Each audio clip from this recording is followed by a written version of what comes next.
All right, here we go. Check one, check two. Hello, my name is Seth. I work full-time as a freelance music producer, and I also have a diagnosis for ADHD. And in this video, I want to share some of the techniques that I have discovered for myself that have really helped me work as a freelance music producer, keep my creativity going, and just kind of live a more balanced life as a whole. Just to be clear, this is not meant to be replacement advice for talking to a therapist. This is not meant to be a productivity video to give you a list of things that you need to hit. I am not a mental health professional, so please do not take anything in this video as medical advice. This is literally just stuff that I have gone through via trial and error and have found to have positive results for me. If there's something that I don't talk about in this video and you're in a very similar situation to me, please put it down in the comments below. So yeah, let's just jump into it. So before I jump into the actual advice that I have, I think something that would be important to sort of lay out as a framework that I'm using for a lot of these steps, and that maybe you can use to implement into your daily routine and be creative and come up with your own solutions, are these two concepts. When trying to gain motivation, we want to increase novelty, interest, urgency, or accountability. All right, for people who have been diagnosed with ADHD, normally the thing that we struggle with the most is getting the ball rolling. And these are some documented ways that can help you sort of get over the hump. We can create novelty, which is something that's new and fun, like starting a new daily routine. I know a lot of people who their daily routine is finding a new daily routine solely because the novelty of a new daily routine excites them. And even though it might not traditionally look like they're being productive, they actually get a lot done because they enjoy that a lot. Another thing is interest. Nothing zaps your motivation to do a task like not being interested in it. So finding ways to create interest can be very beneficial. Also, a sense of urgency. With urgency, it's simply the putting on some kind of restriction or deadline, basically avoiding this place where there's no real pressing time limit to anything you have to do. Because people who have been diagnosed with ADHD can sometimes really struggle with large nebulous ideas that are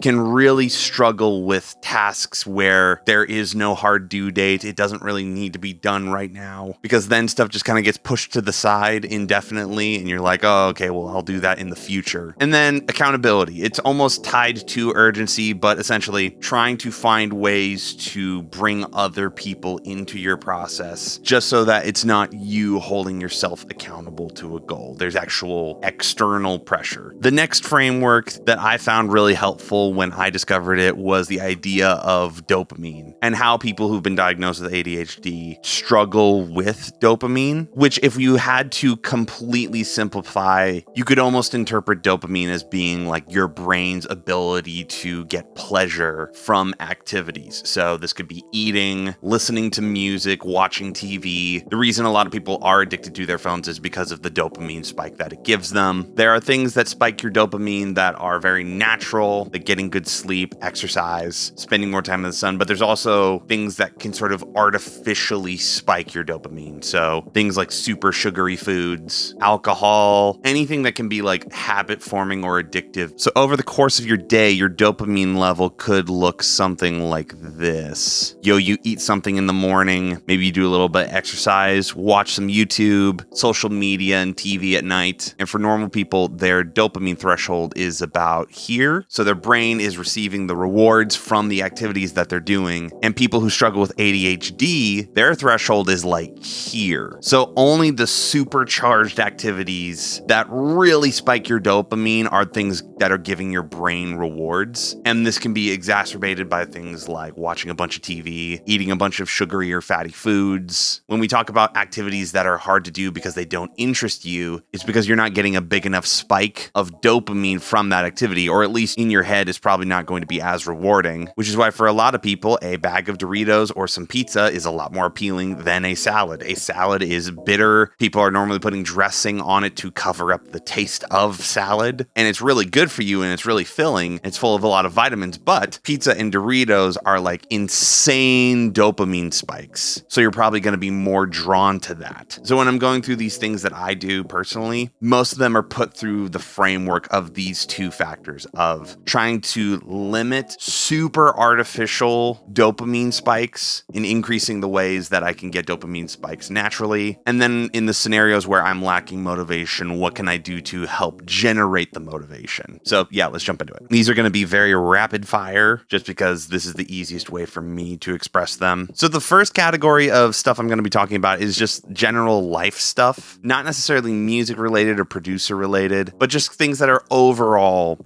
I've found to be beneficial for me. The first thing that really made a positive impact for me was the idea of an idea dump. And this is something that can be a notepad by your desk, a notes page in your phone. It could be a Google Docs, but essentially anytime you have a random creative idea, like a shower thought or something that like pops in your head before you go to bed, have some kind of place where those ideas can land. And it's like one consistent place all the time. And then set some point in the week where you go back and you organize those thoughts. All right, is this a project that I actually want to do? How well has this idea aged? Things like that. You can also use this for songwriting ideas. I have a board that is specifically for lyrics or like concepts for stories or things like that that I might eventually use in a song someday. The next thing would be using your calendar. I've found that the second I procrastinate on putting something into my calendar, it almost immediately exits my memory and I just don't remember it. So I have Google Calendar. I also have a lot of things like Calendly where if somebody wants to book a call with me, they just use a link and pick a time that works for them. And then it automatically puts that in my calendar. So as long as I'm like adamant on using my calendar, I will see things that are coming up this week. Another thing that I've found helpful is doing the easy things first in the beginning of the day.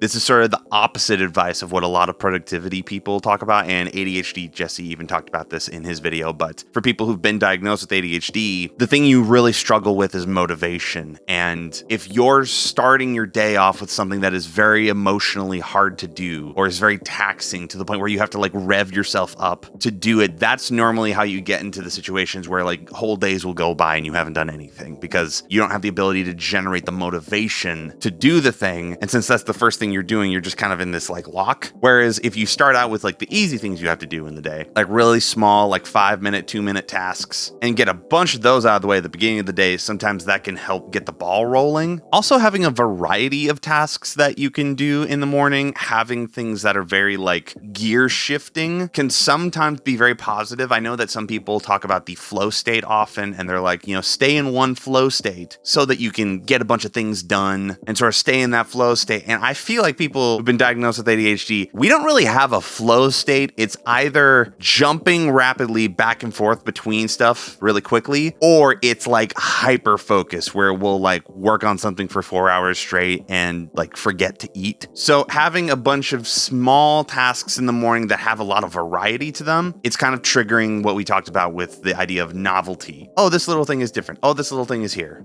Maybe it's respond to 5 emails, research something, look at your CRM. Like these little like short spurts of stuff can sometimes be helpful in the morning when you sort of need to get the ball rolling a bit. Another thing that I'm still messing around with right now, but I've found to be very helpful is almost the opposite of like a daily routine. I feel like the problem that a lot of people who've been diagnosed with ADHD run into is like by definition, a routine is something that is like not changing at all. And that is like the opposite of novelty. And so what a lot of people will experience is they'll start a daily routine and they'll almost drop it within like 3 days. And it's just so hard to stay consistent with it just because there's like very little flexibility with a daily routine. And so for me, what I've been messing around with is more of a block-based method where instead of like, okay, I'm going to do this every single day, first thing in the morning, like client-based stuff, and then I'm going to move to production stuff. I've personally had a lot of fun using a method where I just have like a bunch of boxes for like different categories of life. So for me, it's content, which is like YouTube and social media stuff, my own original music that I do for fun, client work that I'm doing for production clients, and then like day-to-day stuff, like getting groceries, going to the gym, and things like that. And I'll have a bunch of different like categories for those things. And in the morning, I'll just pick one routine that seems interesting to me that morning. Obviously, if there's some deadline that needs to get hit by the end of the day, I will make the urgent thing a priority. But if I don't have that, I'll just pick the one that seems the most appealing. And as long as I have allocated the tasks early in the day to the point where I know I'm not going to get overwhelmed or overworked, then normally I'm able to get most of the things done that I need to get done. Next is going for walks. I know that for some people, it's like, oh,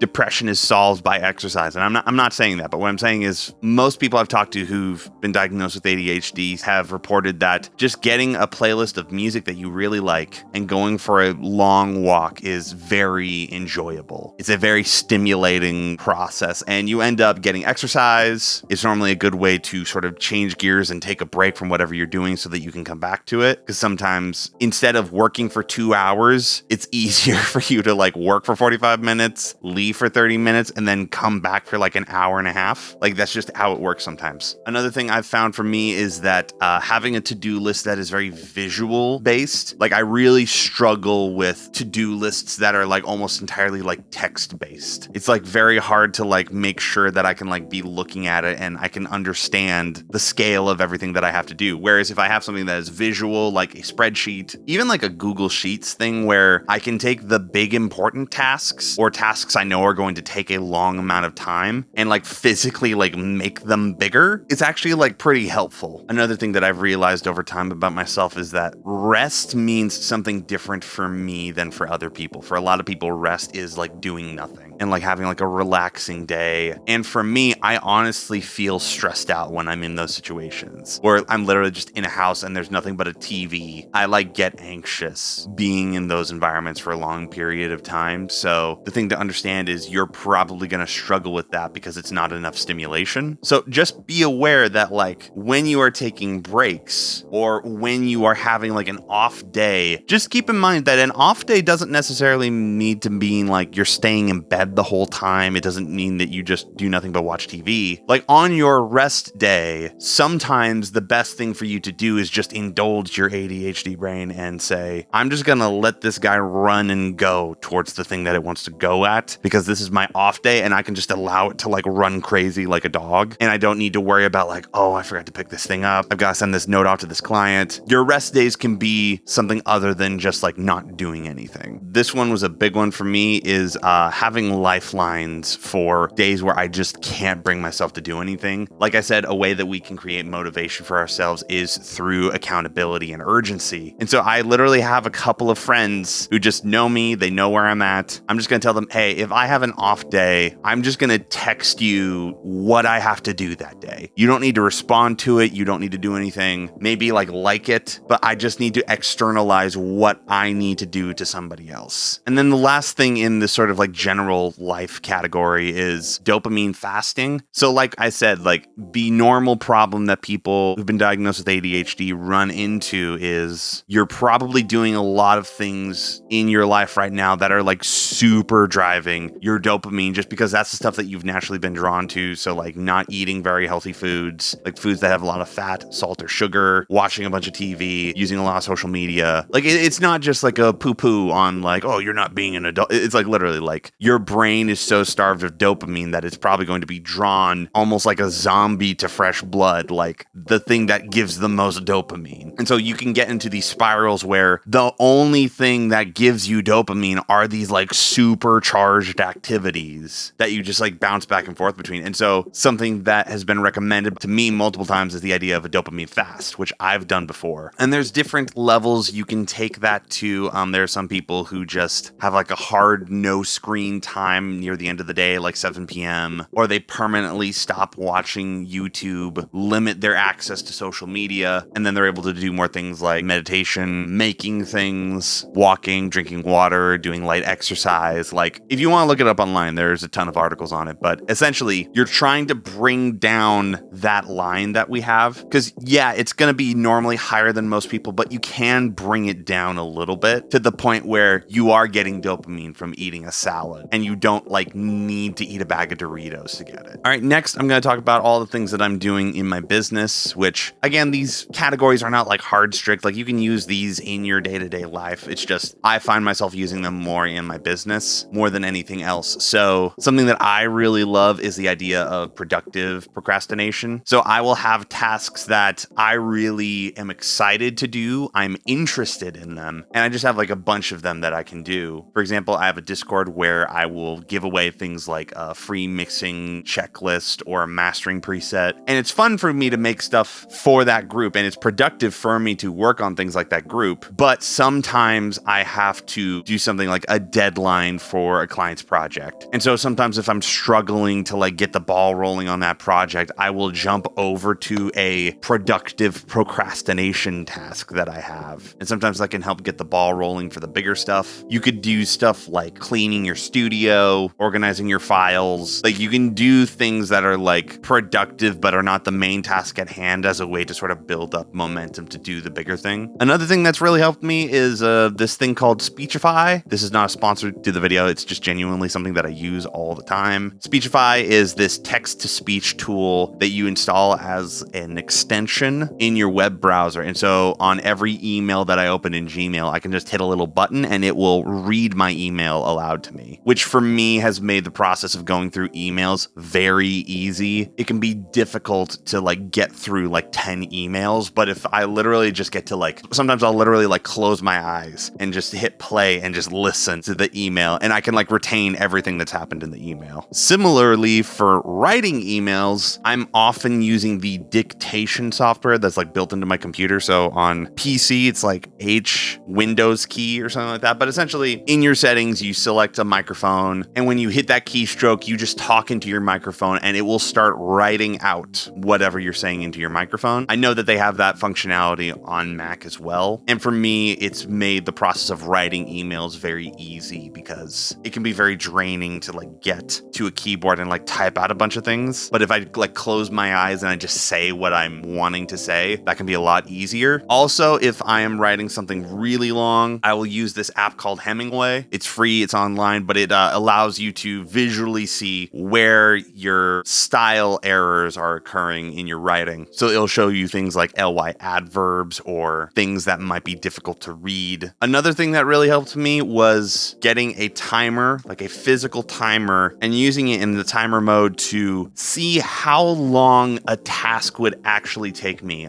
People who have been diagnosed with ADHD tend to suffer from time blindness, and so it's very common to think that a task is going to take either way longer or way shorter than it actually will. Like walking across the patio from the kitchen to this room, in reality is like less than 10 seconds. But in my head, it's like a 2-minute thing. Like I don't know how to explain it for people who just don't see the world that way, but it's like you're in this constant state of just like assuming that something is going to take this long and you're almost always wrong. So actually having the ability to write out like, okay, this is how long it takes for me to edit vocals for a song, or this is how long it takes me to mix something. It's an insanely valuable asset because then when you're planning out your day, you're actually able to judge how much am I able to get done today? Or am I going like pie in the sky, like I'm trying to accomplish way too much today? Or the opposite, maybe I'm giving myself the whole day to do 2 tasks. And if I'm being honest, those 2 tasks are like maybe 30 minutes each. Another similar rule that I use with the timer is I will use it as a way to create urgency for myself. I will often set a 1-hour time period to just work on something. And that urgency of being like, okay, here's like this constrained time thing and I can like focus on the thing is really helpful if I'm having like a production project where I just need to like track a bunch of guitars or like try to nail this sound that the client is trying to get. Like it can be really helpful to sort of get the ball rolling that way. Another way that I use the timer is something that I saw from a Venus Theory video called the 5-minute rule, where if a task is so big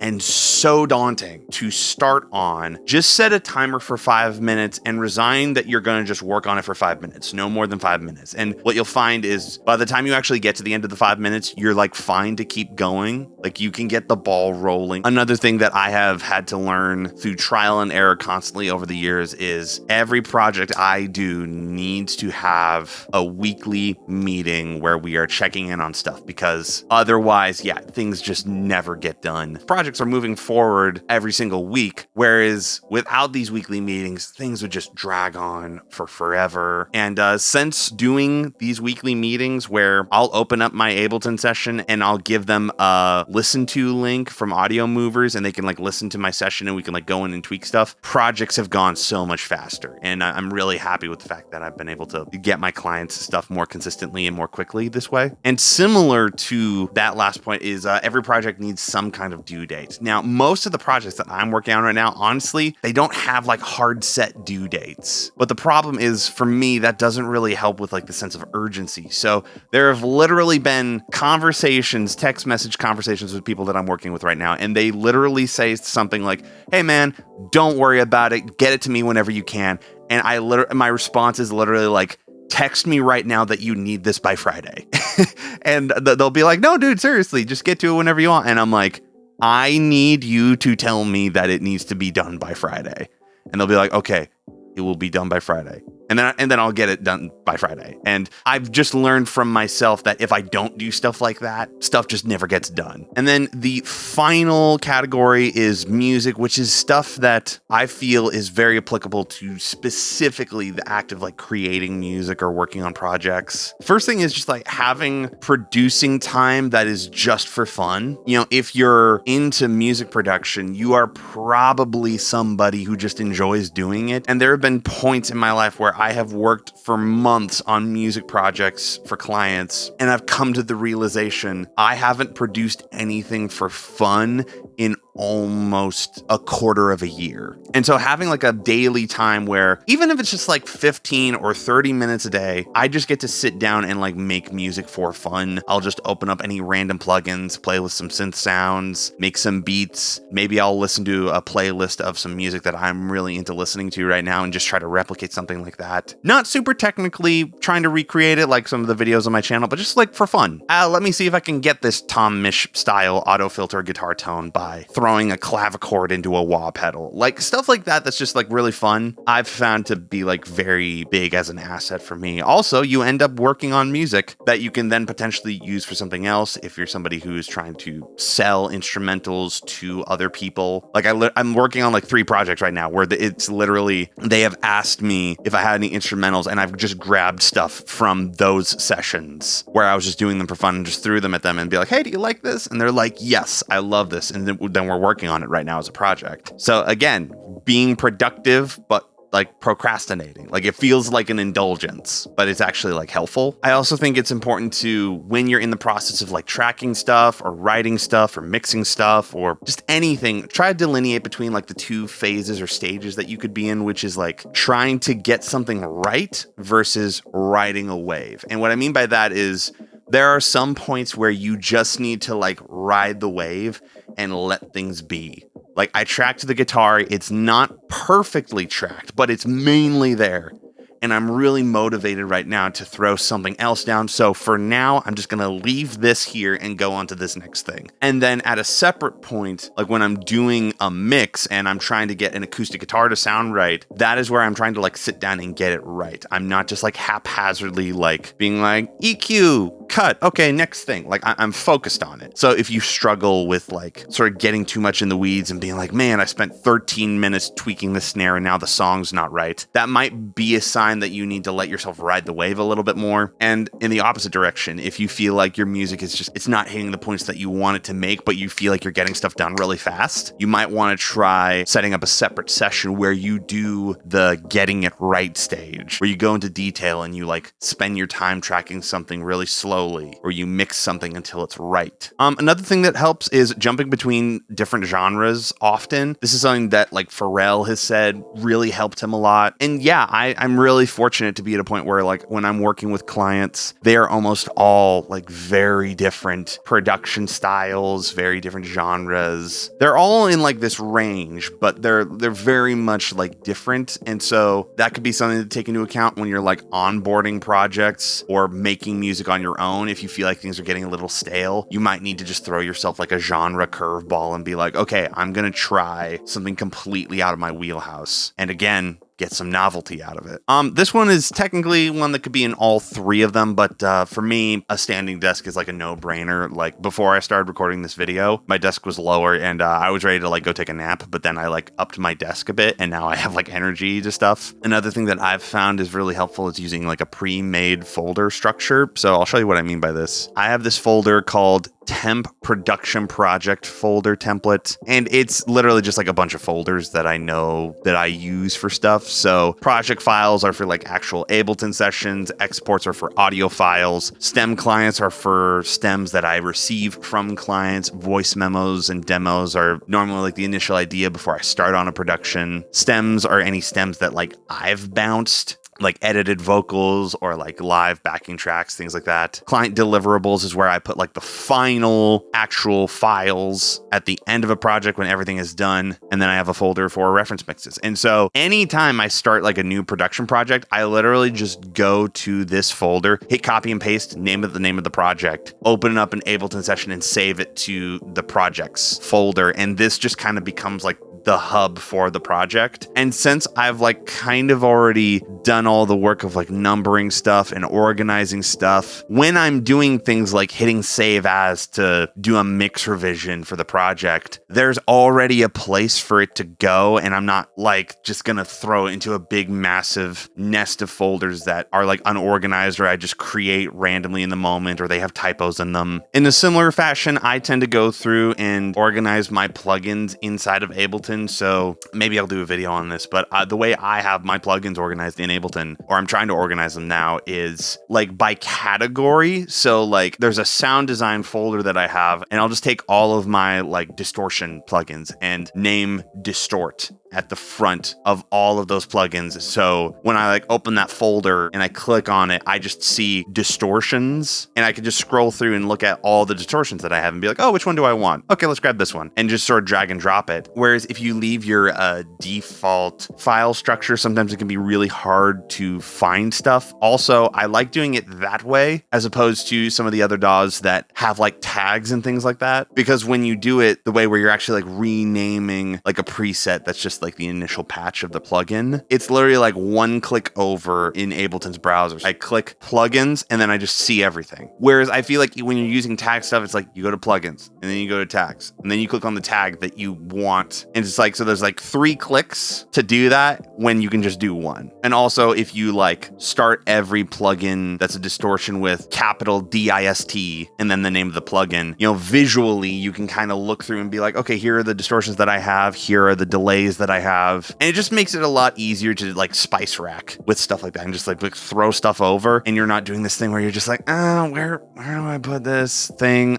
Or you have a bunch of plugins where you're just like, I don't even know what this does. The little camel boy, what does that even do? Until you can actually like organize stuff and like take inventory of the plugins that you have. And that might be a point where you have to do something like this, where you limit the amount of samples and plugins that you have. You know, if you have like a FET compressor that you like using, you know, is there really a benefit to having 3 other FET compressors that do the same thing? Like for a lot of people, I think they need to strongly consider just removing most of their plugin library, or maybe have it be a reminder thing that you set up like once every like 3 months. Be like, hey, go through your plugin folder and say, what am I actually using? That could also be a moment where you realize you have plugins that you didn't realize you had, and so you try to make it a priority to use them more. But you know, if you're finding there's a lot of plugins that are like you rarely ever touch them, you know, strongly consider whether or not you actually need those plugins. Another thing that really helps me when I'm like making music is making sure things that are like physically in this room, if I'm going to be using them regularly, have them be like really close to me or like in line of sight. So like I have my guitars on like a rack like right next to my desk because I am constantly recording guitars, and I have my favorite guitars over here on this rack because I know that I need them the most. If I need something special, I'll go to the one in the back. But like everything from like my headphones to like the jack for recording my guitars to my stream deck to like a pencil condenser that I have on this boom stand or this SM7B on a boom stand. Like every single thing that I know I'm going to be using on a regular basis is made to be accessible and I can see it. And once I'm done using it, I can very clearly put it away where it needs to go. So it's almost putting things in place so that, you know, when you're in that flow state or you're just following your brain, there's very little resistance to do that. Sometimes you might find that you're resistant to making music just because you feel like every time you try to start making music, there's like all these like hurdles that you sort of have to jump through and you don't even realize you're doing it. And then the final thing that really helped me a lot was collaborating. You know, when you bring in that accountability level of like, oh, hey, someone else is working on this song with me, there's like a pressure to like get it done. And so if you're working on your own music and you feel like it's not going as strongly as you would like it to be, that's probably because you're the only person accountable to it. So bringing other people into that project who are invested in it and like are also excited to see it happen, try to find those people, because you'll probably find that once you include them, a lot of things will just start falling in place for you. So that's everything that I have. Again, if you have other things that have helped you in the past, just put them down in the comments below. I just like to emphasize that like the reason why I say like people who've been diagnosed with ADHD and not ADHD people is because I see ADHD now as just a condition. Like I had a very unhealthy season where I like over-identified with the fact that I have ADHD, and I don't know, for me, I just get a lot more peace knowing that like I have this thing, but it is like not defining me. I can very easily do what I need to do in life, even though this thing exists. And